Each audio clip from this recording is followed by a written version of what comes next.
Namaste dear children, how are you all? I am Rekha. Welcome to my channel Rekha's Knowledge Hub. Today we will see Mindful Eating, a path to a healthy body, part 2. Next we have a chart of vitamins and minerals, their functions, some sources, related deficiency diseases or disorders and symptoms. First, we will see vitamin A.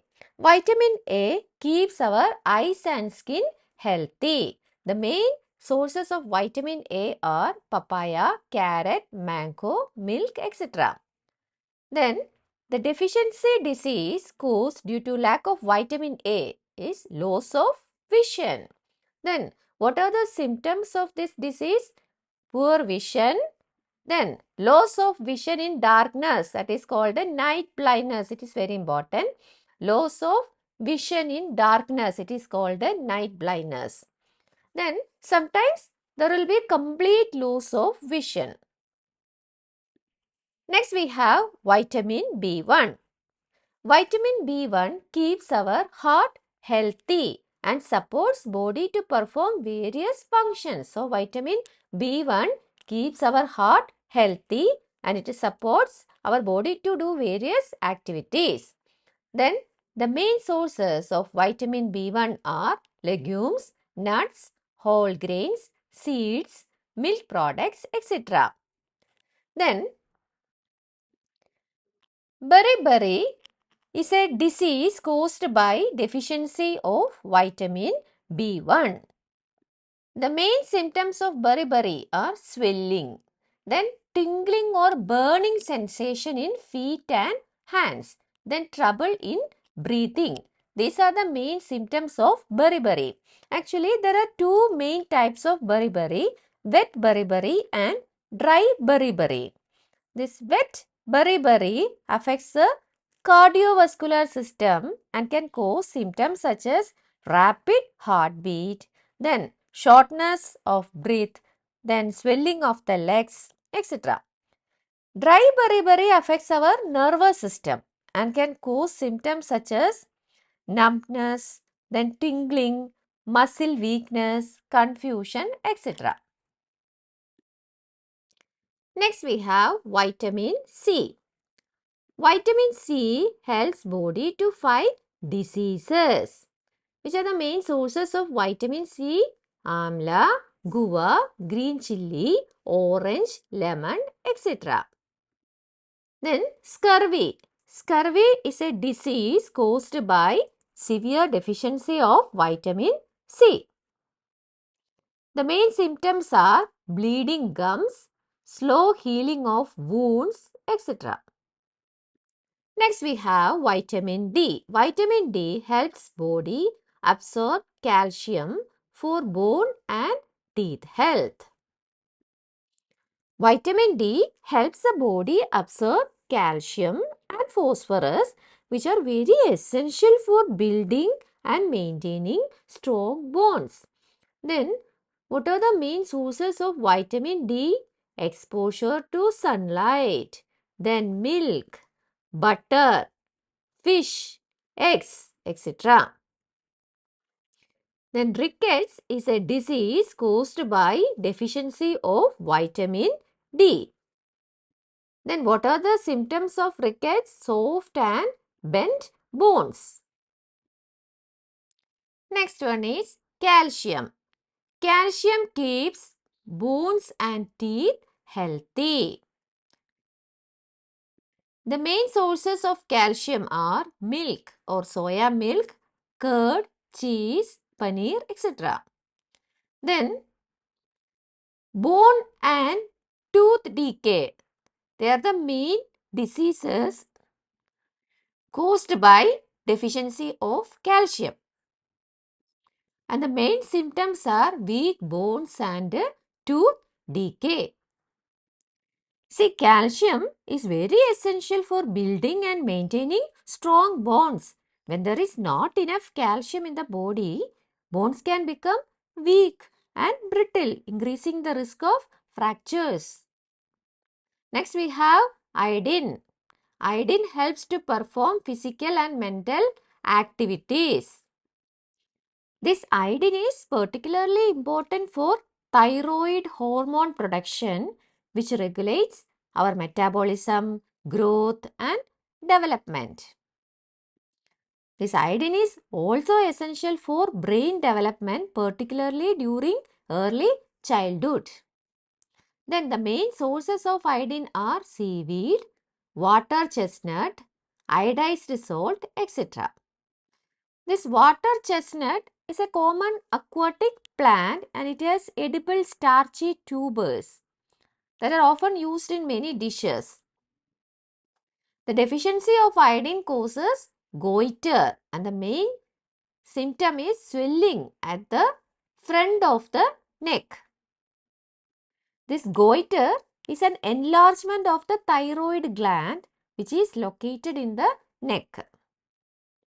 It is often caused by deficiency of iodine. Next is iron.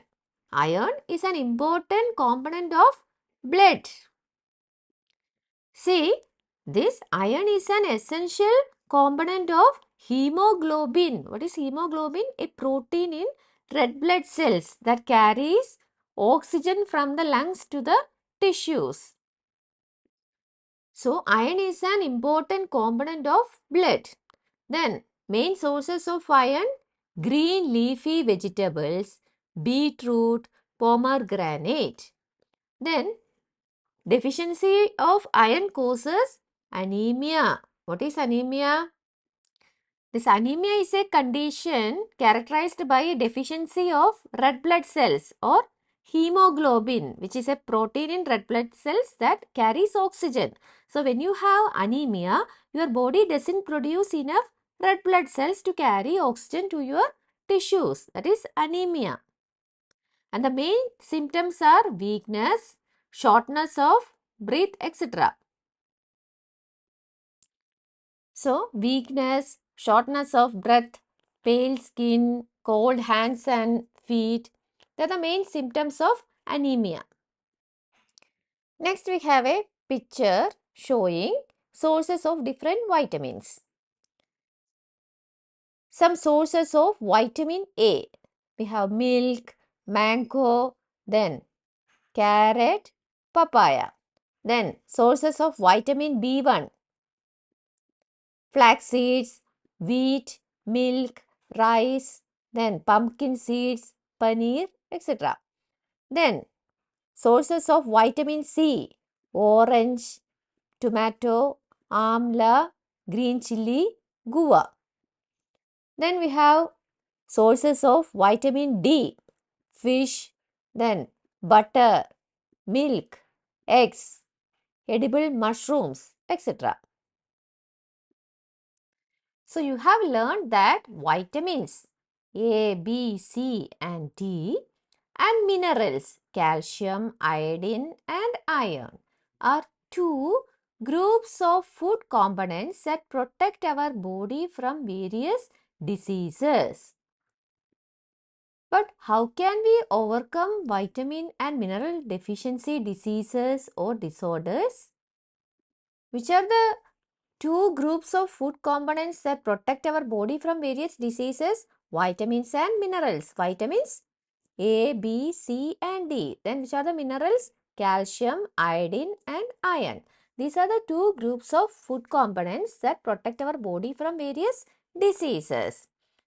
Then how can we overcome the deficiency diseases? Vitamin and mineral deficiency diseases or disorders. How can we overcome? That we will see.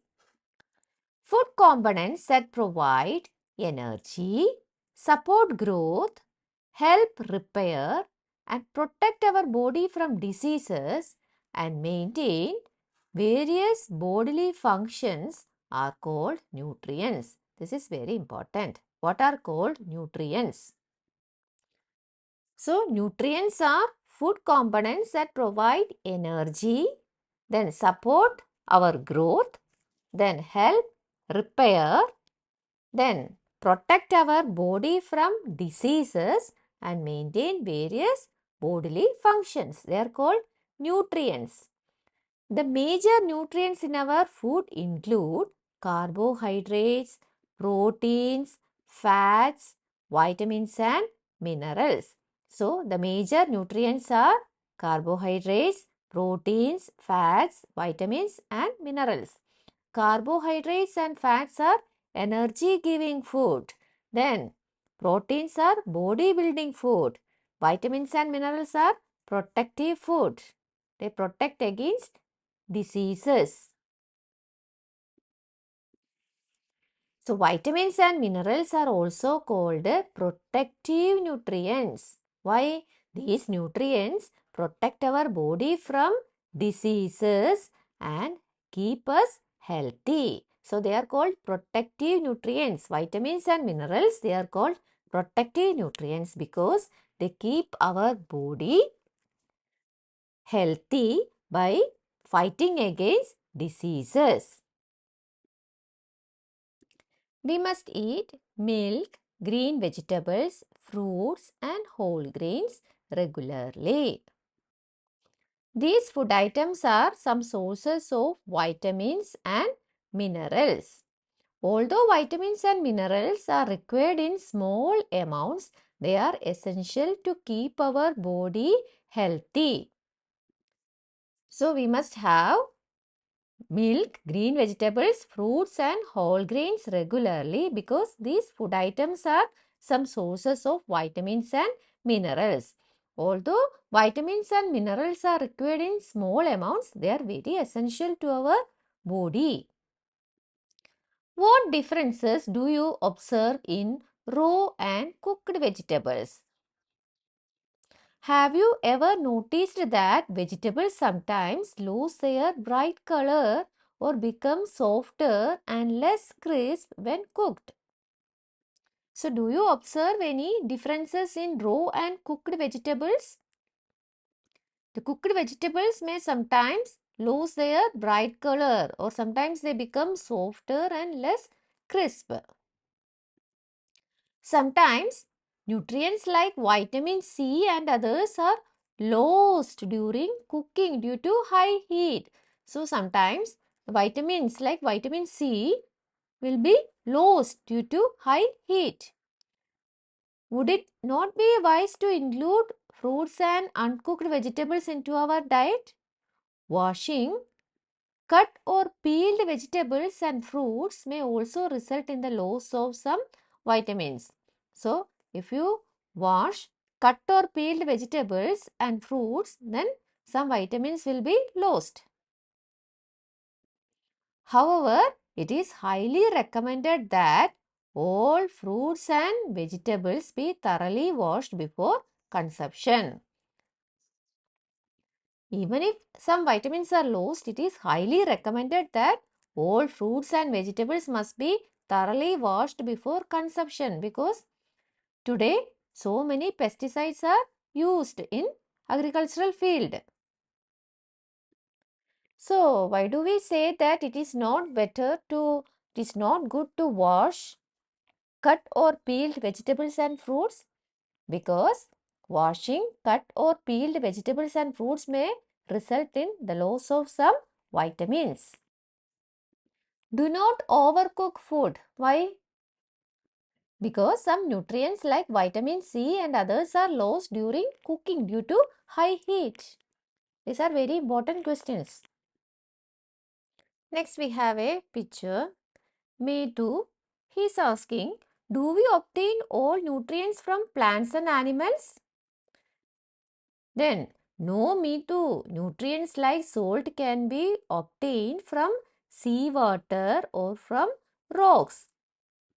So, nutrients like salt can be obtained from seawater or from rocks. Also, vitamin D can be naturally produced by our body upon exposure to sunlight. So, vitamin D can be naturally produced by our body upon exposure to sunlight.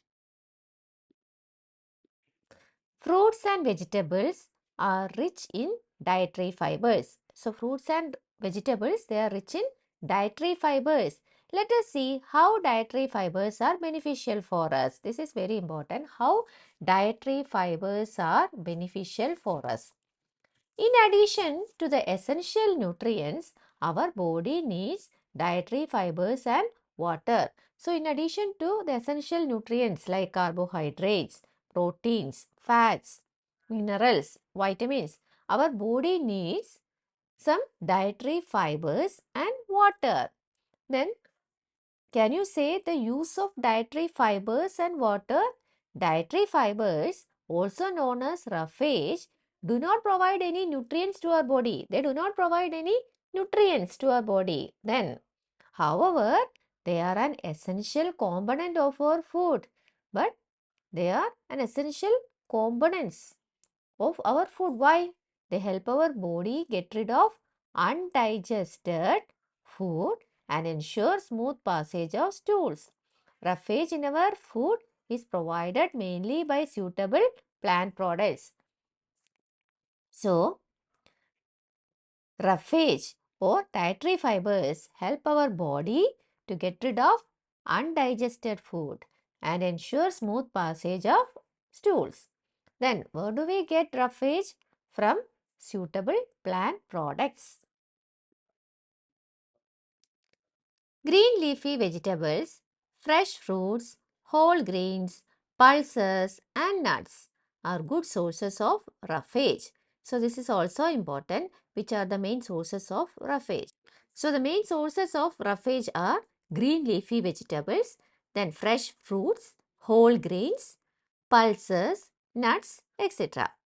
Eating food that is locally grown and plant based to the extent possible is not only healthy for the body but is also good for our environment and planet. So, we should try to eat food that is locally grown and plant based. So, this will be healthy for our body. Next one, water. Water is also an essential part of our diet.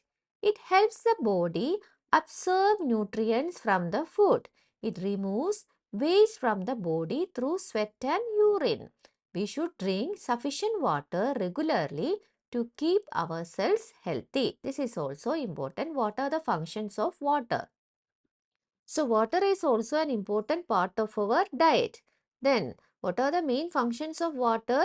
It helps the body absorb nutrients from food.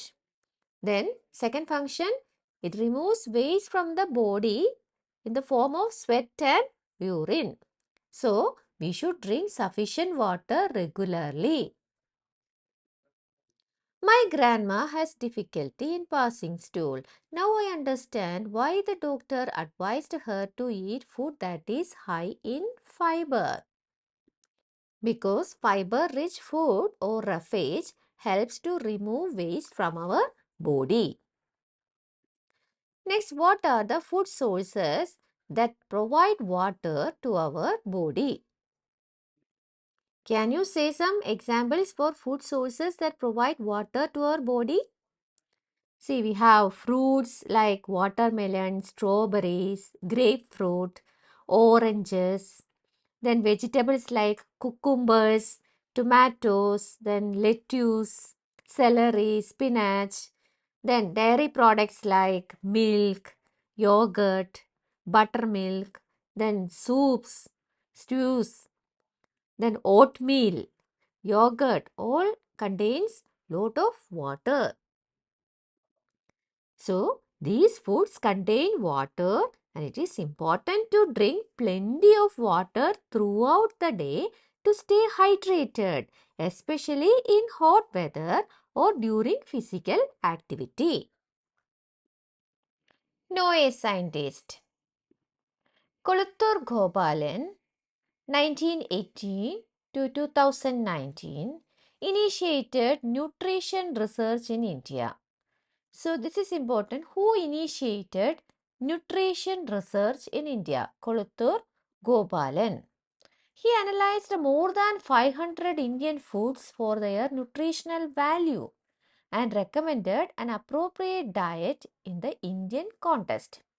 So, he recommended an appropriate diet in the Indian context by analyzing more than 500 Indian foods for their nutritional value. He led surveys on the nutritional status of the Indian population, identifying widespread deficiencies in protein, energy, and other food components. This led to the implementation of the midday meal program in 2002, now a PM portion initiative to provide balanced food in the government run and government aided schools of our country. This scheme has played a role in improving the health and nutrition of millions of children nationwide. So, he led surveys on the nutritional status and identify widespread deficiencies in protein, energy and other food components. This led to the implementation of the midday meal program in 2002. Now it is called PM Portion Initiative. And this provide balanced food in the government run and government aided schools of our country. And this scheme played an important role in improving the health and nutrition of millions of children in India. This midday meal scheme had a significant impact on children's education and nutrition. This scheme has helped to reduce malnutrition among school-aged children, particularly in rural areas. So, the nutritious meal helps children to focus and concentrate better in class. Children, thank you very much. If you like this video, please like, share and subscribe. We will see in the next video.